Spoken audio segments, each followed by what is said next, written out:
Hello everyone, welcome back to my new video. आज हम ध्वनि यानी साउंड पर डिस्कस करेंगे। क्लास 9 साइंस का चैप्टर है ये। इस पर हम इम्पोर्टेंट क्वेश्चन देखेंगे, वो भी सब्जेक्टिव क्वेश्चंस। सो ध्वनि क्या है और यह कैसे उत्पन्न होती है। ध्वनि ऊर्जा का एक रूप है जो वस्तु द्वारा वायु में उत्पन्न कंपन के कारण उत्पन्न होती है। सेकंड है, एक चित्र की सहायता से वर्णन कीजिए कि ध्वनि के स्रोत के निकट वायु में संपीड़न तथा विरलान कैसे उत्पन्न होता है। तो यहाँ पे क्वेश्चन का आंसर हम देखते हैं। जब कोई वस्तु कंपन करती है तो अपने आसपास स्थित वायु के कणों में गति पैदा होती है। तो आप देखिएगा ध्यान से, जब वस्तु आगे की ओर कंपन करती है तो इसके कारण आसपास उच्च दाब का क्षेत्र उत्पन्न हो जाता है। इसको ही संपीड़न कहते हैं। और जब वस्तु पीछे की ओर कंपन करती है तो एक निम्न दाब का क्षेत्र उत्पन्न होता है। यानी आगे की ओर कंपन करती है तो उच्च दाब और पीछे की ओर कंपन करती है तो निम्न दाब उत्पन्न होता है। जैसे विरलन कहते हैं, जिसे हम क्या कहते हैं, विरलन। वस्तु के इस तरह से कंपन करने से ही संपीड़न और विरलन की एक श्रृंखला बन जाती है।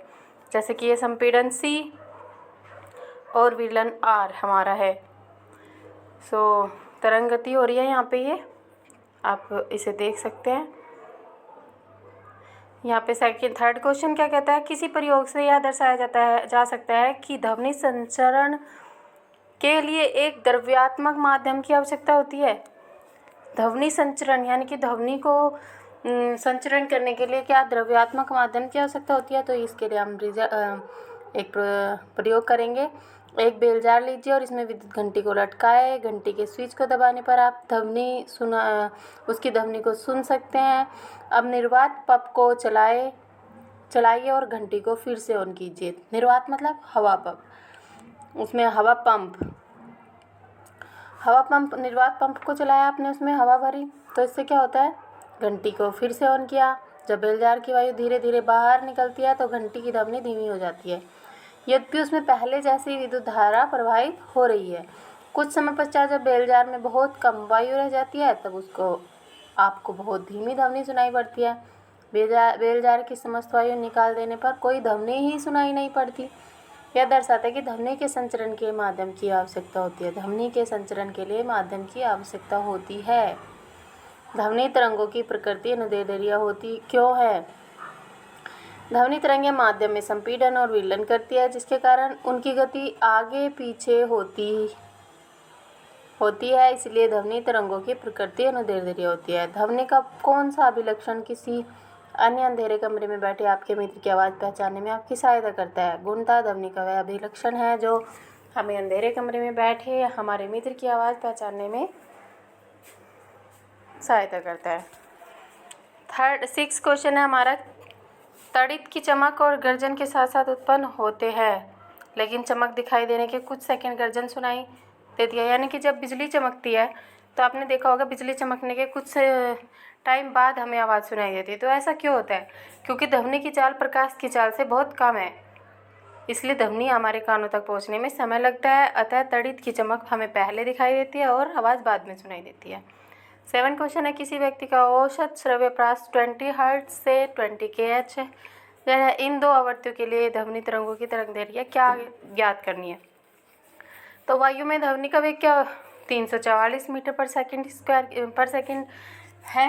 सो आवृत्ति v हमारी है 20 हर्ट्ज। वायु की ध्वनि वेग है हमारे पास v = 344 मीटर पर सेकंड एंड v है हमारा होता है v/λ। लैम्डा इक्वल टू होता है capital V/v। Lambda equal to capital V की वैल्यू हमारे पास ये है 344/v, यानी आवृत्ति हमारे पास है 20, यानी वेग कैपिटल V हमारा हो जाएगा और स्मॉल v हो जाएगा हमारा आवृत्ति। और ये लैम्डा हमारी क्या हो जाएगा, ये है हमारी यहाँ पे तरंगदैर्घ्य। तो ये हमारा आ जाएगा निकल के 7.2 मीटर। आवृत्ति v हमारी है 20,000 हर्ट्ज एंड वायु में ध्वनि का वेग हमारा v = 344 हमें दिया है। v = हमें फॉर्मूले ये याद होने चाहिए एंड इसकी वैल्यू पुट करेंगे, आंसर हमें आ जाएगा। मनुष्य के श्रव्य के लिए ध्वनि तरंगों की तरंगदैर्घ्य प्रास हमें निकल के आ जाएगी। 2 बालक किसी एल्युमिनियम पाइप के 2 सिरों पर है।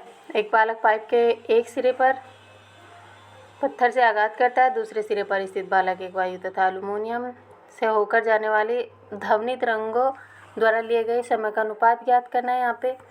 यहाँ पे आप देख लेना, माना कि एल्यूमिनियम पाइप की लंबाई हमें dm में दिया है, वायु का ध्वनि वेग हमें दिया हुआ है 346 मीटर पर सेकेंड।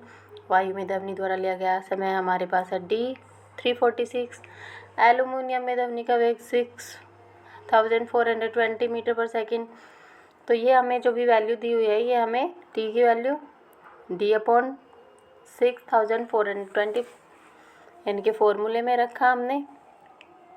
ध्वनि द्वारा वायु और एल्यूमिनियम के लिए लिए गए समय का अनुपात ये हो जाएगा।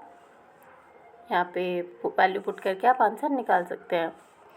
किसी ध्वनि स्रोत की आवृत्ति है 100 हर्ट्ज एन 1 मिनट में कितनी बार कंपन करेगा? तो स्रोत की आवृत्ति है 100 Hz यानी 100 पर सेकेंड। अब 1 सेकेंड में कितना है 100, तो 1 मिनट में कितना होगा? 1 मिनट में 60 सेकेंड होते हैं। 100 multiply to 60 is equal to 6000। तो ध्वनि परावर्तन के उन्हीं नियमों का पालन करती है जिनका कि प्रकाश की तरंगे करती है। इन नियमों को बताइए। तो यहाँ पे हमारा 10 क्वेश्चन आप देख लेना, इसकी एक्सप्लेनेशन।